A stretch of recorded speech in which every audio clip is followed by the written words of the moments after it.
to everyone. Meet Dr. Binoy there, and then Hey, Nila, welcome. Kushal, we can see you, and Hussein. Hussein is cyber security expert and hacker. Uh, on the top left, Amiel, you can see Amiel. Amiel, can you raise your hands? Amiel and Amia, Amia, and yeah, there we go. Our tech expert Kushal. He will be streaming. Yaran and Johan there. Jace and yeah, Gautam is the controller of the program. Hello. And you know Shobha. I do. Hi, Andy. Shobha, we can't see you. And where is Anne Maria? Oh, I'm not sure, but Anne Maria, yeah. Yeah. I was looking for Anne Maria. Yes, Ananda 3. My mom's in a meeting. No problem. We can't see you, and just let's say hi to Nila, and then we will take off from there. Yeah. Can I just try screen sharing, and you guys can tell me if you can see the. Yeah. I'll just make sure it's working. Yeah. Yeah, it's all working. Can you see it? Indeed. Fantastic. Great. Hi. Hi. Hi. Hello, everyone. Sorry, Prakash. I was in a different meeting. There was the International Women's Day recording on that. Hi, Nila's here. Hey, Auntie. Hello, good to see you. Beautiful background with the beaded edges. That's Anantashi. I don't know where I'm sitting. Don't worry. It's not me. It's Anantashi. Okay. Shall we start the session? Yeah, okay. please. So. She's a third-year psychology student and has her own podcast on Spotify called the Nila Extract. Her podcast consists of episodes that are around an hour long, and she goes into depth into topics that are not much talked about, such as body acceptance, mental health, and the Indian community. That was a really lovely introduction. Hi, I'm Nila. The easy way to pronounce it is like vanilla. That's how I tell everyone. So it's like vanilla, but without the va. So it's just Nila, which means moon in Tamil. So if that's easy for you to remember, then that's there. Yeah, so as you guys were saying, I have my own radio show, and I just saw that, there wasn't a lot of people in the brown community talking about a lot of controversial issues in our society. And when I was growing up, I really, really needed somebody to look up to, and there was no one there. So when I got the opportunity and this very lucky platform, I decided to take advantage of it. And I've been asked to talk to you guys about body acceptance. So here I am, and I'm open to any questions at all. I won't be afraid of anything. So go ahead, ask me anything. I think there's an option to raise your hand on here, I think. But if you have any questions, do let me know. And yeah, if we're ready to start, I'll start. Okay, so body acceptance. I think body acceptance is different for everyone. My story with body acceptance, body shaming, and self-love kind of began when I was about 12 or 13. I grew up not really thinking about my body at all. I was actually very proud of my body. It was the least of my worries. And I used to be very, very confident. And at one point in time, I got a little bit ill. I had some issues with my health. And because of that, I had to take some medication. And this medication was so new that I started gaining weight because of the medication. And I wasn't used to that. So from going to someone who was like very, very skinny and who had never, seen herself differently before, I went to being a little bit heavier, not that much at all, but I went to my cousin's wedding in India, and everyone was like, "Oh my gosh, Nila, what's wrong with you? You look so big now, so fat now." And it was so disheartening to hear. And that's where my journey with body shaming actually began as well. It started when people around me were telling me what I should look like and telling me that my worth was defined by how much I weigh. And I don't think that's true at all. But over the years, I've, had an up and down journey with body positivity and body acceptance. It's not linear. It's definitely not perfect. I've had days where I've literally hated how I look. I have days where I love how I look. I've had periods of times where I went on crash diets and all sorts of things like that just to become slimmer. So society has a certain standard that they want us to look like. And it was like I was trying to be that societal image and the ideal image all the time. And one day I realized that that's just not okay. In the Indian community, I think a lot of the time, especially the brown communities, we have, we all have that one auntie or one uncle or that one party or grandma, she'll come up to us and be like, oh, you've put on so much weight. A lot of the time this is normalized and people think that body shaming is okay because you care about somebody's health, or they'll be like, oh, I just want to help you because you look unhealthy. I don't think your weight defines how healthy you are. I know people who are massive and they have heavier bodies and they're gymnasts and swimmers and all sorts. So I don't think your worth is ever defined by your weight, and that's what I'm here to talk about today. So what is body acceptance to you? To me, it's steering away from self-hate without the pressure of having to love my body. I have a lot of respect for my body instead because it does so much for me, and I'm very, very privileged. So if anyone would like to share, what is body acceptance to you? Anyone?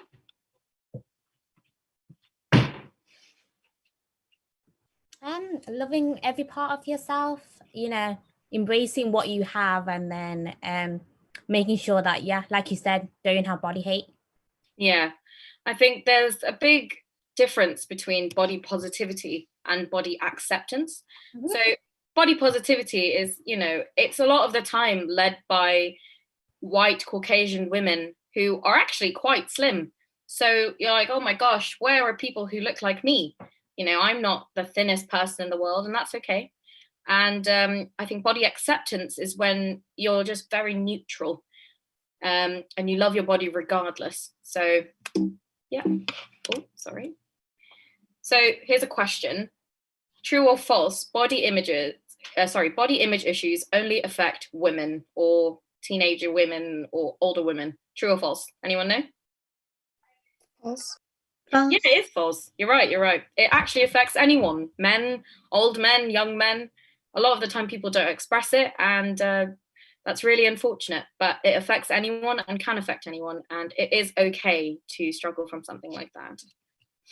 So how can you practice body neutrality? Now, as I said, body neutrality is when you're just, you're loving your body for what it does for you. So the first thing you can do is change the conversation. Use self-talk, which is neutral, with your family, on social media. So if you're talking to yourself, then you can thank your body and appreciate it for what it does. If it's with your family, if somebody, makes a remark about what you look like or makes you feel insecure, just remember that nobody can make you feel insecure without your consent. So you can tell them, I'm not comfortable in this conversation, and I'd like you to treat my body as, a beautiful thing, because bodies are amazing. They do so many things. Another thing is social media. I think a lot of you may have like Instagram or Facebook or Snapchat. So diversify your feed. We have so many different celebrities we follow, and not enough people of different ethnicities and shapes. So yeah, follow body positivity activists, follow larger and heavier bodies, and people who try to normalize the word fat and things like that. Another thing you can do is change how you approach food. So choose it based on how you feel. A lot of people think that body positivity stems from how you eat, how you fast, or something like that. For one, I personally am completely against diet culture, but try and eat food just because you love it. Just eat it for yourself and nobody else. Another thing you could try is change the way you exercise. So don't exercise based on, oh my gosh, I need to get thinner, like, ooh, exercise, run. I think it's completely okay to want to change your body because you accept it and you love it. So stick with a sport, find something that you're really good at. It doesn't have to be like running marathons.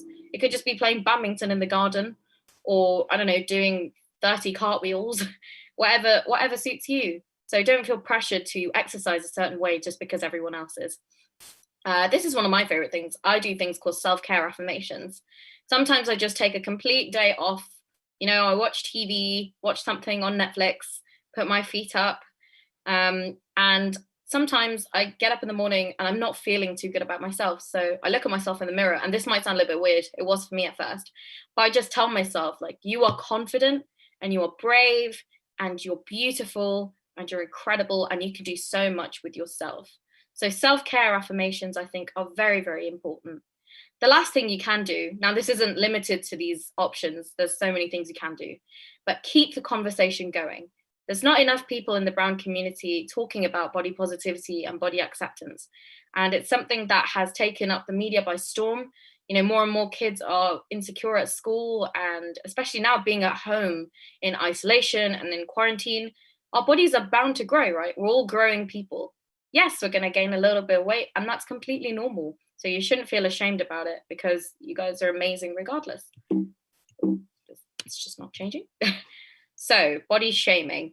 So I did mention a little bit about body shaming earlier, and it's basically when somebody may be a little bit fat phobic, meaning that they, well, if you know what phobia means, they are basically discriminatory based on weight. And I've gotten all sorts of comments. People have told me I look like an elephant. People have told me, that I'll never find anyone. It's ridiculous. People have pinpointed certain parts of my body and told me that they're ugly. And when I was younger, my parents are very, very supportive. I'm very, very close to them, but they grew up not really knowing how to defend themselves either. So I was kind of left to fend for myself a little bit. And I'm not going to lie, I still struggle with body shaming. I still get body shamed regularly, maybe once a week, which is lesser than I used to. But sometimes it will be, you're so big. Then it'll be like, why have you lost so much weight? It's very, very confusing. But just know that there are different ways that you can combat a situation where you are being body shamed. There are different things that you can do. There are different ways that you can remove yourself from that conversation. And there are different ways to restructure it. For me personally, years and years of body shaming took a very detrimental effect on my body image. So I kind of just started believing that I was ugly, or believing that I was not good enough for anyone. But when time passed, and I finally realized that I can speak up if no one is going to. I can't wait for anyone else to do it for me. So, little exercise, removing yourself from the conversation. Does anyone have any ideas on what they would say if a family member or a friend said something about your body or about what you look like? What would you say to them to remove yourself from the conversation? You could say, like, okay, this is my body, not yours. You don't have to judge me, judge yourself. You're not the boss of me. I love that. That's great. I'm not sure who said that because it didn't come up, but I love that answer. Thank you very much. Sorry? Oh, I was Samantha Shri. Hi, Ananta Shri. Yeah, that was great. Well done. Yes, definitely. I think your body is your own and nobody else has a say on it except for you. If I'm very real with you, think about it like this. Nobody is going to tell you when to poo or pee during the day. It's up to you. So your body, your choice, right? Does anyone else have any other ways that they'd remove themselves from the conversation? I would like probably. Did they? Oh, I'm not too sure how to. I don't think I can see the chat box. Sorry, would someone mind reading it out for me? Okay, so do you think body shaming is for only plus size people or for skinny people as well? So body shaming, I mean, ideally is for nobody, but anyone can get body shamed. So I'll get to that in a little bit, but people can get body shamed for I've met people who are stick thin and they'll be criticized for being stick thin. You're going to go to places where people are just going to have a problem with you regardless of what you look like. I've met people who are very athletic, very built people, very strong. I've met athletes and they've been accused of having a man-like body as if that was a bad thing. You know, if you know Serena Williams, who's a tennis player, she's been criticized so much in the past for being bulky. I don't think it's just her body that wins her the Grand Slam titles. There's a lot more than your body. It's not your worth. So yes, the body positivity movement did start because of fat phobia around heavier bodies, but anyone can get body shamed. It's not just because you're heavier. It's just because someone, I don't know, doesn't like what they see for some reason. They might be insecure themselves. As Anantashri said, you should judge yourself, not judge others, you know? So that would be my answer to that question. Does anyone else have any ways that they remove themselves from the conversation? Probably change the subject. Change the subject. Why do you think changing the subject would be a good idea? Like kind of like steer the conversation away from your like image. I think that's a good way to do it as well. I've done that in the past where I've just randomly started talking about eggs. Dogs. Think of, yeah, dogs, eggs, anything you want. But remember, if somebody is being quite rude to you or entering your personal space, if we don't speak up, they might do that to someone else. You know what I mean? So regardless if you are changing the subject, which I think is a great idea, and in an ideal world, I do that all the time. But you could just say, I'm sorry, I don't feel comfortable in this conversation. You don't have a say on what I look like. Let's talk about dogs instead. And everyone loves dogs mostly. So, or eggs.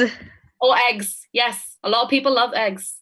Breakfast food or dinner or lunch, however you want it. Sorry. So yeah, those are some ways you can remove yourself from the conversation. Previously, I've said, you know, I'm sorry to my grandma even. I don't think you have any authority to comment on what I look like. I am healthy, I'm happy, and that's all that's important. You know, you should dress for yourself, eat for yourself. And I think you guys brought up some really good points there. So that's a good idea. Now, using weight as a conversation starter is something that a lot of people don't talk about. So when you see people at Christmas time or Deepavali or whatever festivals that you're going to or any get together, a lot of people will come up to you and be like, oh, you've lost so much weight. Why is that? You know, losing weight is not always a celebratory thing. We don't know why someone has lost weight. They could be grieving. They could be suffering through an eating disorder like anorexia or bulimia or body dysmorphic disorders. We don't know what they're going through. They could be having some mental health issues. They could be having health issues in the back, like medical history problems. So who are we to compliment people on their weight loss, right? Sometimes it makes people feel that being in a smaller body means that they were more in terms of worth than they are now. So if you go up to someone and say, oh, you've thinned down so much, you look great, but didn't I look great before? You get what I mean? So that's one way of looking at it. And my advice is, if you're ever going to talk about someone's weight, don't, because it's not for us to talk about, right? Secondly, some people will comment on weight gain, right? They'll say, if someone's very skinny, oh, you look so much healthier, eat more. That's not for us to say. Again, the person is beautiful regardless. So they may feel insecure, like, oh, was I not, you know, good enough when I was in a smaller body? Do I have to get bigger for people to like me? If that makes sense. But you don't know what they might be going through. Again, eating disorders, grief, stress, anxiety. So we don't know what's going on in other people's minds, and assuming that and commenting or complimenting them on their weight loss or weight gain or, you know, just what they look like now, it's not the best thing to do. I've had people say, you know, the same people one year said to me, oh, you've gained so much weight over university time, please lose weight.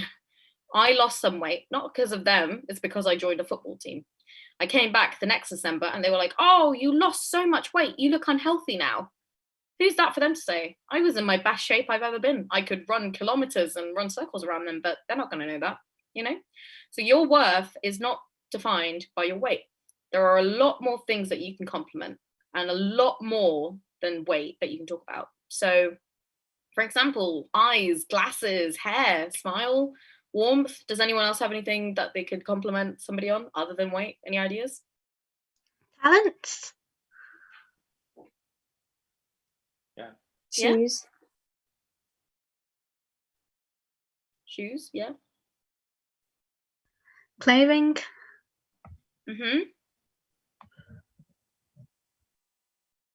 Is the t-shirt nice, I guess?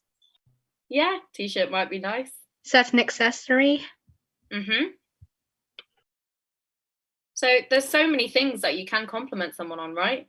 You could even compliment them on, like, I don't know, say they're wearing a Star Wars shirt. You're like, oh, well, I like Star Wars, nice shirt, for example. It doesn't have to be, oh, your body looks too thin to wear that shirt. If anyone does say that to you, remember, change the conversation, but also let them know that what they said was not okay. Yeah? So, as I said, those were all fantastic ideas. Eyes, smile, warmth, shoes, clothes, everything. The last thing you can do is to thank your body. And I was talking about this earlier. Now, we are all normal growing people, right? Some of us grow really tall, some of us grow this way, that way. No one can tell. But our bodies have such amazing functions. And I think something very helpful to do is when you're free or when you're feeling a little bit low, is to think about what your body does to protect you. For example, I have tummy rolls. It's a very normal thing to have tummy rolls when you sit down. But some people say, oh, don't wear crop tops or don't wear this certain jumper. It makes you look bad. But what they don't know is that these very same tummy rolls protect my organs. I have a roll over my uterus. So my tummy roll protects my uterus, which is a very important part of my body. Stretch marks, cellulite, all sorts of different things. If people have albinism, people have vitiligo, there's different things that our bodies are very, very adaptive towards. We have different unique things, and it's very important to thank our bodies for that. So sometimes I just thank my body. I'm like, thank you, flab of arm, this arm flab. Thank you for helping me lift a bag of rice from Tesco and put it in a trolley. Or thank you, weird leg thing. I ran today a little bit. So normalize normal bodies. And that means make it normal to look however the hell you want. So it's up to you how you look. And I just... Nila, there is a question. Susain, do you want to ask the question? Unmute yourself. Oh, sure thing. Is that all right, Nila? Yeah, of course. Yeah. Do you Those think questions are coming into the box, chat box, and you can't see the sorry. chat box. I can't really see the chat box. I can. I will alert. I will alert you now. Thank you. Thank you very much. Right. Do you think it's normal to feel like we don't like our bodies? Yeah, I do think that it's normal. Unfortunately, we live in a society where a lot of the TV we see, the magazines we read, the books we read, movies we watch, a lot of the women, a lot of the men in those adhere to social standards. So they're sometimes extremely thin. You all watch, like, I'm sure, Malayalam or Tamil movies or Hindi movies or whatever you watch. You even have like Tamil heroines and things. They are skinny and they don't represent real people. You and I, we don't all have abs. We don't all have like muscles, and we're not all bodybuilders. So I think it's completely normal to feel insecure about your body, especially after the fact that we've constantly been shown people who look a certain way and nobody that looks like us, nobody who looks unique. So I think it's normal to not like your body on some days. And as I said, it's not a linear journey. It's always going to keep changing. It's going to be up and down. So yeah, that's my answer to that. I actually had another question. So, what you've just said, how you said there's social standards. Do you think society has changed from back in the day to now? Do you think people are being more accepting of body shapes and body shaming, or do you think it's quite the same? I think it's definitely changed. Times are changing, and that's a great thing. It's very, very slow though, and definitely. But I think it's definitely getting out there. Gently, yeah, definitely. I think especially during this time where we're all stuck inside, more and more of us are realizing that not everybody looks the same, and that is completely okay. Especially in representation of bodies in the media, things are changing. People are including women and men who look different from each other. They all don't look like Victoria's supermodels and things. There is no perfect body, essentially, and there are slip-ups sometimes. Sometimes you see campaigns where they say only stick thin people who are white are the perfect body. Nowadays, luckily, we're seeing more people of color in the media, and hopefully that will keep continuing. Yeah, there's definitely plus size models now as well. So that's a good change, I guess, around the world. I think even in the plus size community, there's a certain standard there as well. A lot of people assume that, okay, plus size model, you have to be big. I don't think there's a certain label. They're just a model to me. They're just a person. So labels can stick to you, and plus size was brought along, like, I think in early 2000s or before that. So, no one has to really adhere to that label. I think you can look like anything. And to me, they're just models, not plus size or anything, just models. And they happen to be slightly bigger than me. That's all. But, Great. Any other questions?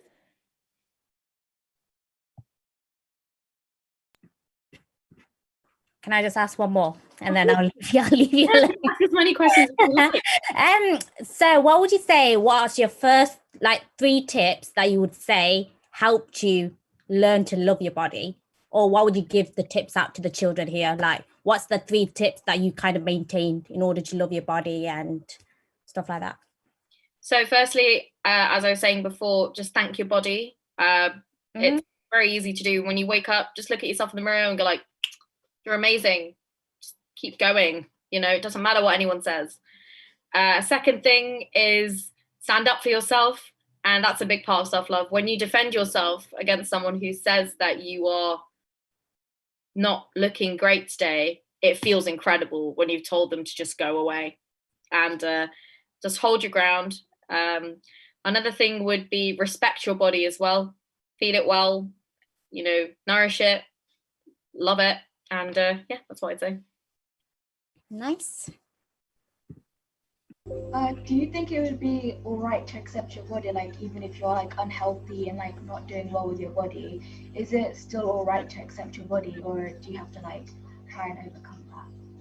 So by unhealthy, what do you mean? By size or just medically unhealthy? Unhealthy meaning you don't exercise, you don't put in the effort to actually take care of your body in that way. So I think a lot of the time we associate health with size, or we associate health with exercise, as you're saying. Some people can be, very confident, very happy. There's a difference between accepting your body and there's a difference between changing it. Do you remember if I said earlier, I said that it's okay to want to change your body as long as you accept it and as long as you're happy with it. So if this person's unhealthy per se, and they haven't been exercising, they might be slightly overweight, but they may not be having many, they might not be limited to anything. They can do just as much as we do. If they do decide to change their body, it might be because they love it. And that's a really hard thing to do. You don't have to change your body to become thinner, and to become thinner just doesn't mean healthy either. So yeah, it's quite a very broad answer, I think, but yeah. Nila, this body mass index, medical science accept it as a metric for looking into your longevity. If you are overweight and the body mass index is more than 25, they statistically find that you have more likelihood of getting diabetes and other related issues. Do you think that itself is causing this trouble? So personally, I think the body mass index, or the BMI, it sucks. I don't go about it at all. I mean, yes, my dad's a doctor as well. I'm sure he's, looked at people's BMIs before, but I don't think your BMI determines, again, your health. It doesn't determine your, whether you'll get certain onset diseases or you might develop things in the future. I know people who are like huge, their body mass index must be like overweight or even clinically obese, but they can run circles around you and I. They can jump and do things on the vault. I think, you know, there are ballet dancers who are clinically obese. There are gymnasts who are clinically obese, athletes as well. I don't think there's anything that you should stick to that particular thing. I'm, you know, if you look at my BMI, I'm considered as overweight for my height, but I'm really not. I feel completely healthy. I can run 10 kilometers per se. I can swim, I can dance, I can draw, I can paint. I don't think that just because, you know, research shows that you can develop certain things in the future means that you will. It's up to you to take care of your body. If it's diabetes, then yeah, maybe you need to take a walk every now and then, or walk up and down the stairs. Or if it's heart issues, take care of your stress, take care of your mental health. So I don't think BMI really determines anything. As I said, personally, I don't go about it at all. I don't consider it as even a thing. It's ridiculous because BMI changes in every country. And yeah, if there was actually a study in Samoa, in Fiji, where these women, you know, they lived in tribes, they never had TV and they never really had technology. So they're all bigger women, and they took a survey to find that all the men there actually liked bigger women. All the women there loved being big, and it didn't matter, and they were healthy and they lived for over hundreds of years. Then they introduced TV and they went back 20 years later, only to find that everybody wanted to look like Rachel Green from Friends. You know, so many people had developed eating disorders. So many people wanted to look like those people on TV. It did not determine how long that they lived. You know, so many people are overweight and they live up to 150 years old. Okay, maybe not 150, but you get what I mean. So I don't think BMI determines anything. Probably won't answer that question. Can I add something to that? Yeah, of course. So you know how you've said that, like, even if you're clinically obese, like it shouldn't matter as much. Do you not think there should be a draw on a line, whether like if you've gone past like a certain weight, or if it's affecting you medically? Do you not think that we should do something about that? We should try and promote awareness of that. Like even if it's not obese, or even if it's going underweight, you might be unhealthy, like being underweight, and that might cause you having problems. But do you not think there should be like a line towards that, towards being totally obese and it's affecting you, like maybe mentally, physically, or even like underweight, mentally and physically? Do you not think that there should be like a line? And yeah, there's definitely a line, I think. But I'd say that the only person who can comment on that is that person's doctor. Nobody else has that say. Not your family, not your friends, not your teachers. Nobody can tell you that you need to lose weight because you are obese.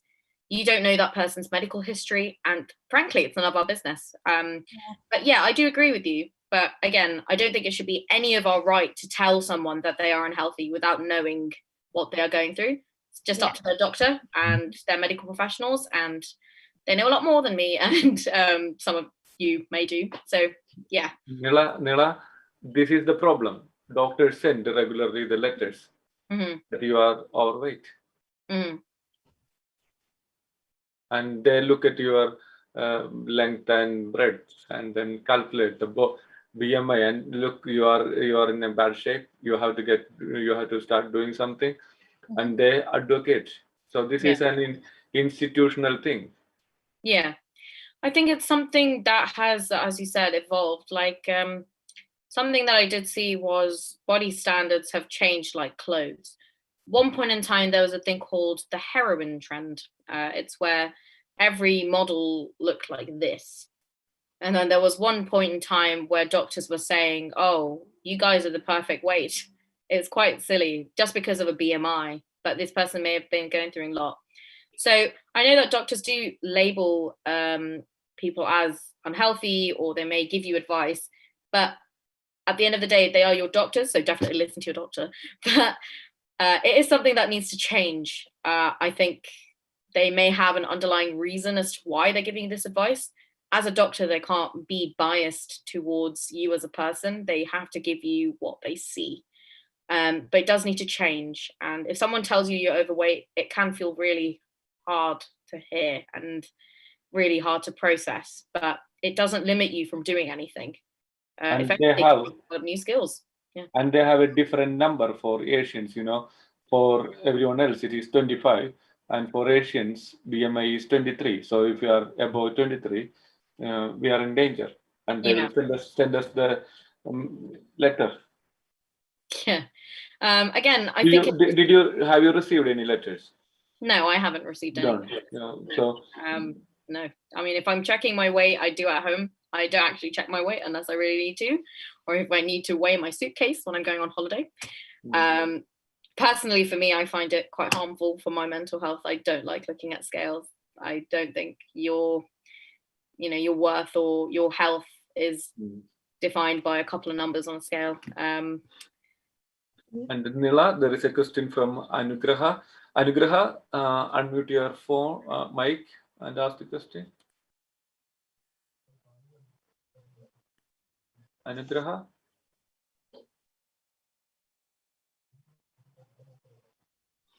Hello, Anugraha, are you there?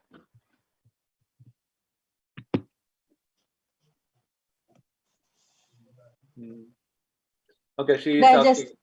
Could I just step in when Anugraha is getting prepared? So thank you, Nila. I mean, it's great to see you. And, just for everyone I know Nila when she was from 8 years old, and what a journey you made. It's good to see role models like you, speak to, the next generation of children in our communities.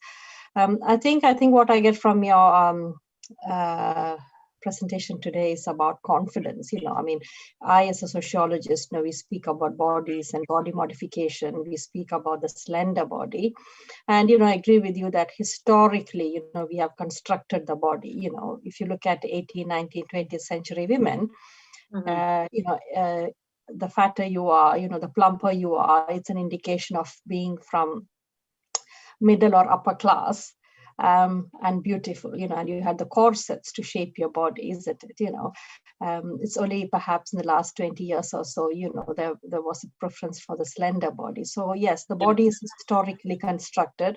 But I think along with that, the main point perhaps we should take away from here is confidence. Whatever shape, size, color you are, be confident. And with that confidence comes, the right to decide, what is good for you through the lens of health and nutrition and so on, So I think it is just not about beauty itself. It's about health. It's about health, about confidence. And I think my question to you is, what are the things that can boost someone's confidence? I think that's the most important thing, to be confident. It's important to take decisions about your body and your body size and body image. But what is important to boost confidence? Because I think for me, my question perhaps because body image is very much linked to self-esteem. Yeah. So if we take away the body image, we should think about how we can boost self-esteem of children, and that could be because of different reasons. So what would your advice be for our children to be confident? So I think it's different for everyone. Their ways of being confident. It might be different for me, for you, based on what we've experienced. And I think what you said is really important, Auntie. It is about confidence and about, doing things for yourself, not really caring about what others think. It's very, very hard to do. I'm still working on that. It's something that I've not got completely. There are days where I've wore things thinking I look amazing, and then I'll go out and people may not say very kind things to me. But it's easy for me to say, oh, take it with a grain of salt. It's not that easy at all. You can't just take it with a pinch of salt. It sticks. And what I do is, when I want to feel confident, is that I allow that thought in. It sounds quite counterproductive, but it works. So my dad actually taught me this. It's when somebody does say something unkind, or when I feel unkind about myself, I welcome the thought in and I invite it and I go, okay, come in, have a cup of tea. Do you want some sugar? I sit down the thought and I'm like, okay, so you're here now. I've accepted you. How do I change this to become confident? And that might just be rewording it in my head. That might just be convincing myself that the person who has been unkind to me may not be so great themselves at the moment. It might be, assuring myself that I'm amazing regardless. And again, thanking your body, thanking yourself is a big part of doing that. If I tell you, don't think about pink elephants, you're going to think about pink elephants. Do you know what I mean? So by avoiding the thought, we kind of struggle to be confident. It's like, oh my God, I can't think at all that I hate my body today. Please don't think that at all. And if you say that again and again, you're probably going to think, oh my God, maybe I do hate my body today. Oh. But if those thoughts do come, accept them and be okay with them and understand that it is normal to feel insecure. Our bodies are changing every day. It could just be like skin peeling on your hand, or you could be growing taller, or I don't know, you could be getting muscly or curvier, and that's completely okay. But one thing I do is sometimes I just dance around in my room. That makes me feel confident. Or I pop bubbles. That makes me feel confident. I dress up nice for myself. That makes me feel confident. So find what you love and rewire it so it suits you. Yeah, that would be my advice. Yeah, I think Anugraha is ready. Do you think that a particular gender has body shaming more than the other? It's an interesting question, actually. So in terms of female body shaming, we hear about it a lot. And that doesn't necessarily mean that men don't get body shamed a lot either. There is a thing called toxic masculinity. And it's a very vast concept, but it's basically where men are always, people are pressurizing men to look a certain way. They want them all to have like 8-packs and super tall and look like this all the time. And men can't cry and they have to be brave and strong. So that's a type of shaming as well.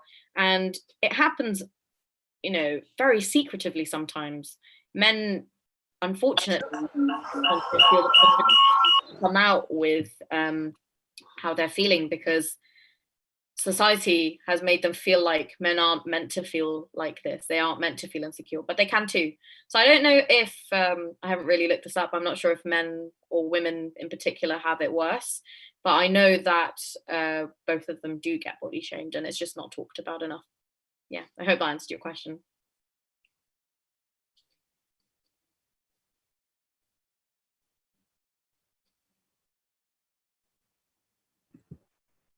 Yeah.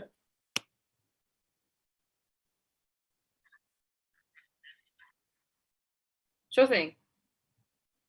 Yeah, so this is quite similar to the previous question. Do you think the BAME community has different experiences of body shaming to the white community? Yeah, I do actually. As a person from the brown community, I find that unfortunately in the brown community, a lot of people idolize these public figures and celebrities who are predominantly Caucasian, very thin sometimes. Personally living here in the UK, I've actually maybe once been body shamed by a person who wasn't from the BAME community. Most of the time it has been from people who look just like me. And it makes you feel really weird, doesn't it? It's like, oh, but we should all be, happy that we look like each other. But yeah, I do think it is more in the BAME community. Everyone has different ideals and sometimes people lose sight of them. That's not to say that it doesn't exist in other communities as well. I think it definitely exists in the Caucasian community. We just don't hear about it as much. And things are changing more in the white community compared to the BAME community at the moment. So, yeah. Can I just add that, it's linked to the whitening industry, isn't it? For the BAME community, it's more about color. So you only have to look at the major cosmetic companies investing in whitening products. Oh, yeah. Yes, and so much that I think it's in Angola, Rwanda, that they have banned whitening products. Yeah. It's all about, we all are culturally tuned to, that you need to have certain color. You have to be of certain color. The pressure more for girls rather than boys, Fair and lovely. Yes, it's not Fair and Lovely anymore, is it? I think it's been renamed now because of Fair color. and Lovely or something like that, if they've changed it. And same with, you know, like actresses and actors that used to like promote this, they've been like kind of shamed for actually going ahead with it. You know, Yeah. back in the day, I think it was Priyanka Chopra. I think Yeah. she did a Fair and Lovely one, and a lot like she got a lot of hate for doing that, for the whitening thing. Yeah, but Yeah. the other actress, what's her name, from the South, Sai Pallavi, she refused to be in an advert. You I know. love her because she's also very skin positive. If you've Yeah. seen a lot of her movies, she acts she acts with her acne visible. She has cystic acne. And you don't see a lot of people with skin problems and people who are darker skinned. She is darker skinned compared to a lot of these actresses we see. You know, sometimes I watch Tamil movies and the people who are meant to represent our community are from other parts of the country and they're very fair skinned. And there's even like, you know, Amy Jackson is from Liverpool, but she plays Tamil heroines. I'm not saying that's wrong at all, but they're like, oh, she's so fair. She's what we want to see, or she's who our son wants to marry because she has fairer skin. I think worth is not determined by your skin color at all. You know, I think colorism runs very deep. There's so many issues. I mean, like caste issues and hierarchies, and there's all sorts of different things that kind of look at this fairness as a determinant of how amazing you are. At the end of the day, it's just about how you are as a person. You know, some people think that for some reason my family is very well educated and affluent because my mum is very fair. My dad is very dark like me. And we don't see enough representation of people that are dark skinned. And I think dark skinned people are beautiful. I love my skin color. You know, loads of people want to be tanned and have fake tans and things like that. So it's something that is changing slowly, but it's a huge issue. Excuse me, Nila. Yeah. Two people have raised hands. Arun and Rimi Anish. Arun, unmute and ask your question. Hi, Nila. My question was I am not a person who's gone to school over here, but my children would be going to, they are going to school over here, but the older one would be going to, secondary school, where I think is where serious sort of body shaming and bullying start, if I'm not wrong. So my concern is, when your child comes back home and says that I am being bullied by my group of friends, what am I as a parent to, advise them? I love this question because I think mums and dads are absolute superheroes when people are body shamed.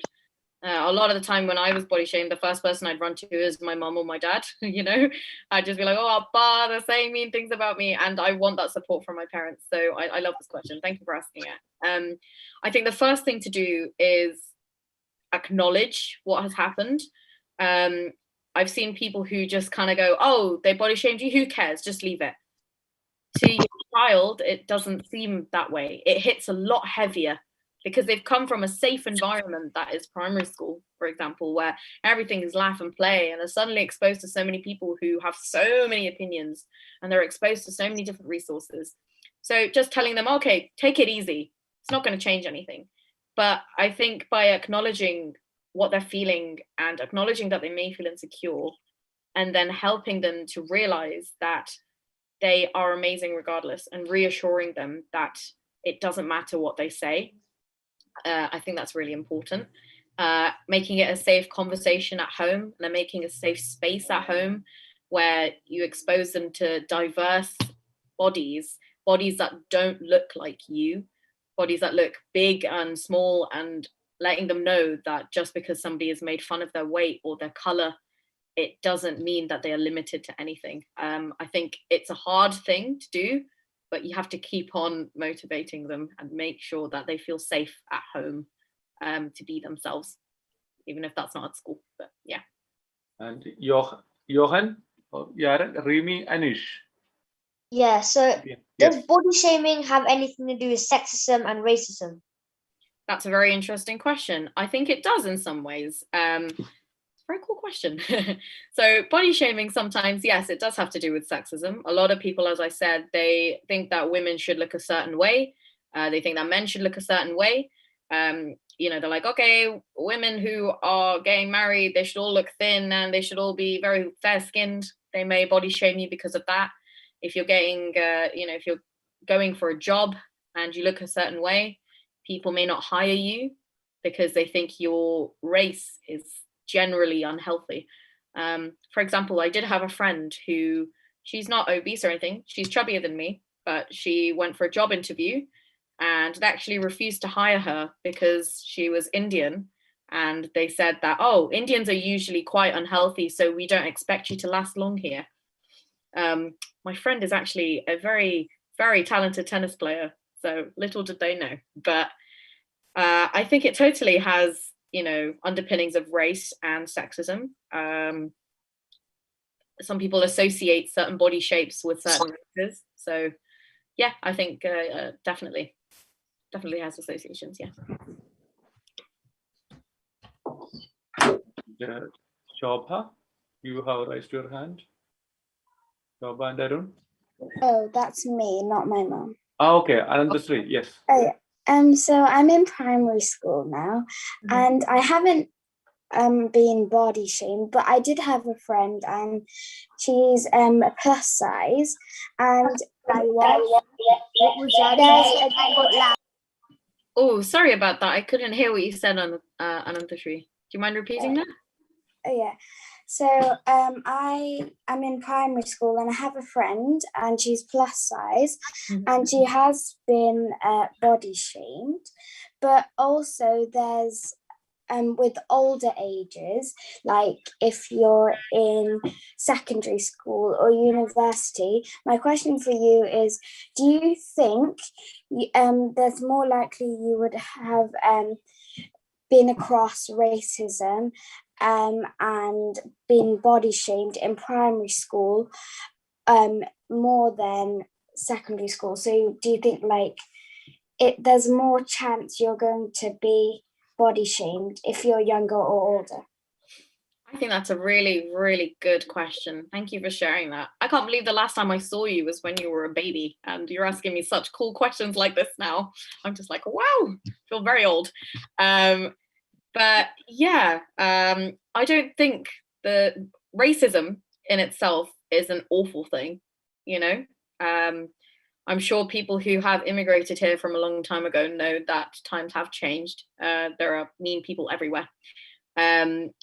Unfortunately, you can't really tell where those body shaming and racist remarks may come from. You know, when I was in primary school, I had a friend who was in a heavier body than me, and she was bullied just because, you know, the people were calling her fat and she left school.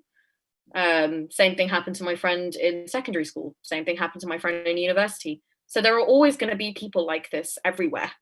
You know, you're going to find people in a Tesco or a train station who may have a problem with what you look like or what color your skin is. And it's really, really sad. Unfortunately, we can't fix that at the moment. We can't tell whether this is going to be at school, whether this is going to be at secondary, as you said. Maybe at school, maybe a little bit less. We don't know much of the world yet. I mean, I didn't anyway at school. I wasn't even allowed on YouTube until I was 14. But I think it's a lot to do with exposure. And fortunately now, this new generation of people like you who are in school, you're coming across more diverse representations of what bodies should look like and what different ethnicities should look like. So unfortunately, I'm not very sure which place has more risk of, you know, where you can be body shamed or be racially discriminated. But just know that there may be people like that anywhere, and don't be afraid to stand up for yourself, because your value as a person is incredibly high, and don't forget that. Yeah. Hope that answered your question. Okay. Shobha, is that Anandasri or? Yeah, it's Anandasri. Anandasri, yeah. I forgot to lower my hand. Yeah. So that's okay.